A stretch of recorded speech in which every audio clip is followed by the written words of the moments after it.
Dura start question number somre le parupna kan kalang zona zo turin member zone tak pool thanda maral te lo somang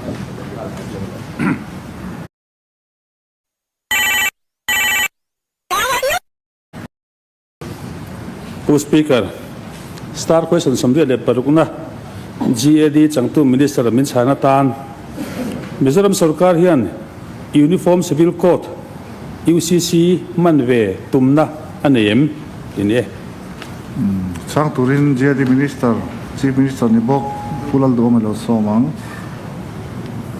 Speaker chana chu Mizoram sarkar hian UCC mantumna nei lo tiani le zo bel zo turin zo no nei tu pulal thanda maral te lo somang Speaker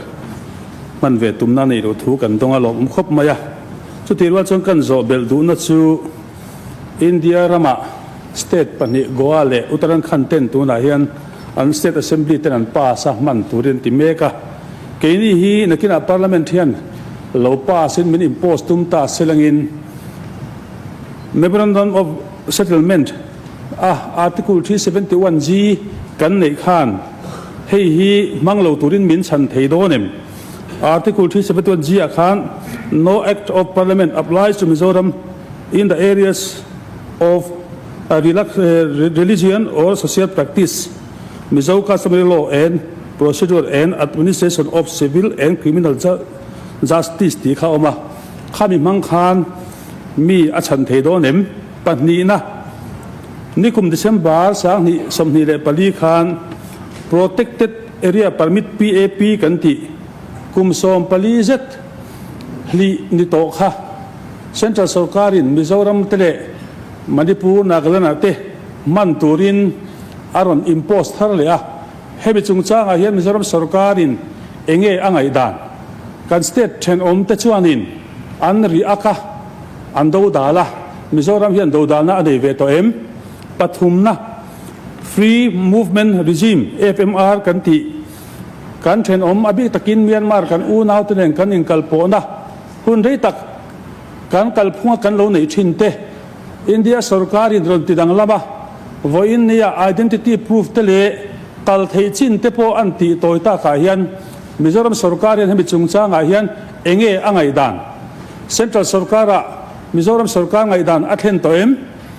kan then om Nagaland te chuanin all party meeting te nein delegation te Union Home Minister ne na heng thil hi soiturin in siam an tum mek la hian Mizoram sarkar hian nam himna tar enge ngai to na nei ti ka zote zo bel zo turin member zone tak puro bot ro moi roi te lo somang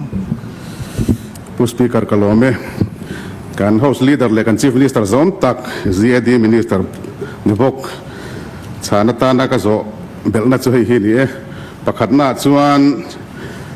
tun nai dewa GAD department le Assam Rifles ten in remna thuthung delian ziaka ti mek lai chuan Mizoram kalphung le Mizoram allocation of business rules a chuan Assam Rifles te in suan chungchang hi chiang takin GAD home department chan ani loisi a RTI le zona danga tanga kan zo danin home department hian GAD department ina an agreement in remna thuthung an sign kha officially an threat pui lova an vet ton vet lo ni te so oma lai hi kan house leader zom ta kan CM ni bok GAD minister ni bok hian eng wangin nge home department ina memorandum of agreement ama atanga lo buai pui le Assam Rifle ten an te po an lo soi howa an lo in chan zak na ti mayang MOA thatak mai kha ignore ngai pui mo lova home department chan nireng si kha GAD department atanga agreement kha engtia sign te de nge ni man mo thak thut thil te om nge nia home department na an lo draft thatak mai kha northlang zo lo in lo wang nge ni ti kha ka zo na ni le a thega chang turin GAD changtu kan house leader ni bok pulal do me lo somang Speaker kami UCC hi anti lai pokhan ado dal na saber tu kan ni khati lai kan ai o tu te khan kan duang tok na khan ando dal lo ni ten kan ria an vot pui te pokha om de ni khan kan ria ka thalo kan ti ema ke ni chuanin chuwang chuan minon bar luyen tumpoin thei topin kan tranga nga 371G hena hian kan him tura po kan in ngaya tin sarkar chau ni lovin kan zawain kan NGO tenen chutiang thila lo thanga ni chuan kan tang ho don nia tin PAP chungchang hi hey nikum June le December in kara khan foreigner hi aizola hian sang ni don lai an lo lu tani chu ti khopa tam chen lo lu ta kholai hian mu tur anom mang hau si lo ba ti hian ramri ta kanin lamah chin hilsa training ten han pe nia riat ania chung zinga chuan British Army regular kilai Ukraine in dona po han telve te po kha alo ho lamman ani cartridge te kha aib te alo oma tiang chuan tin America ambassador kha engma state sarkar min rawn mi alo le min fil lovin aron le lang phut mai boka tiang neu chuan ya wangin tun lai kan geopolitics a hian China te USA te India te hei hianin hilai kan ra le lambor vel hi na satakin an en ri ania chulaya chuan foreigner te kalkong kan ni talutuk le elaya tourist pa ngai te chulo ni se mutu tam takan omanga sangtel meu khachu mutu rom mang si lowa hian India sarkar hi angai thalovani chuwang chuanin helaya keini chau ni lovin ahan buai deuh le khatiang kalkong ni deuh khachu PAP hi impose le rule ni in an ria an impose ani keini chuan tha kan tilowa tha kan tilo thu po kan soya amaro chu India ram lampang India sarkar ngaya chuan hei chu thil rule tak nin an ngai ve chu wangin na tak poin kan norbit chuang lo ani tin FMR chungchang po hi chu tiang deuh tho chu ania tuna hian smuggling atam ziah te kan ria tawlh te emaw zalen lutuka kanin kalpo hian thil tam tak hi thalo lam hi lo thleng tel ve tin kanu nau te ral trit na awanga lo lut ta chu kan lo en kol tur ani te mewa amaro chu ral le lama an khuwa mu phak rengina oma aral muang ma hon tum chuang to lo te po he ma za ten omani chu tiang te chu ania wangin hemi free lutuka kanin kalpo na hian thil thalo tam tak aken tel wangin drugs te silai mu te ale chi sang helama sual rong bolin emaw tawlh nai mo khatiang po lo thleng sila karlowa ralelam kai mai theite alo nia khatianga zalen lutuka kan om hi kan mi pui tam tak po hianin a thalo zo kan lawm moni hi anti vede win ka ria chutiang chuania chuwang chuan keini du dana chuan zalen takin in kalpo thei zelila kanu nau te nen hian ti chu kan du rual hian central sarkar ina aron ti ta ka hi chuanin atul na lai te po ome athajok na lai te po om ve hi kan ti dewani pakhat le kha purabata zona kha agreement hi punrei tak gumtam tak chunga local to kha ania chu home department in alo ken ko ngar thin ani home department ne na emaw thatak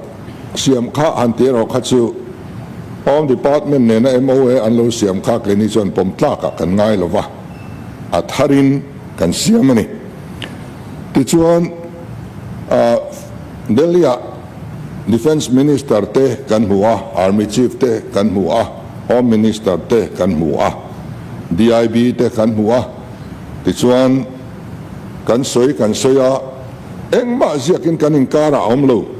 verbal fekin ti kan cho te kan hoa, kan tia ti chuan kan handrava athat to khimole isan meng miang kan ti phut mai ni belia kan lai khan. Ti chuan Delhia kan MLA te opposition MLA te po an oma kan zawai hian ikhiat puyang kan tia Mizoram House as khatia kan du da na sign theih an ni kha chuan han ti nguang chan le te kha tha kan ti lawa har san te lo piang leng ti lo thon te po wangin sign vati la thang kan tia kan sign vata Who speaker khongain point of clarification ne kan host leader zam tak khan MOA Mizoram Home Department in la lo siam kha pom tla ka kan ngai lo ke ni chuan tiang kha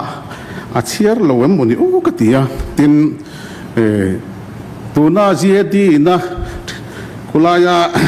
ka chop chil taka han sign rum ang nen kha chuan chim tir le sajuk angvel po hi chu tiang po chuna khai khin chi lo nga tian ni tik tak chuan ain that hlei lu to kom zom sarkar tan khan ma se MOA ina du anilo Home Department na du thala an siam Mizoram sarkar na siam kha Assam Rifle khan apom mai lo zok khani a khami pom tir tum khan kan sarkar tang talawa a than pawh samzong han ti tam speaker an pom pui zokin an chhuak dong le an chhuak mek to lo male khalamani lo ishelo emai oh sorry and to like to ale members on tak puro bata soi kakapoma ain that lazy ka in translate takani MOA basa akachuan quarter guard le achum tlang zong te po hi an la retain tur an vek ani zong so ke ni chuan kan chhuat tir vek ani so wang so nama sa ka chu pom tla ka kan ngai lova sarkar ma sa po khan apom kan ti chuang lova in biang na kha akal me ka an final thailo kha ani maya chu wang chuan atharati anaya ten kan sarkar ma khan sarkar ma sa khan emi department ram zong ram hrim hi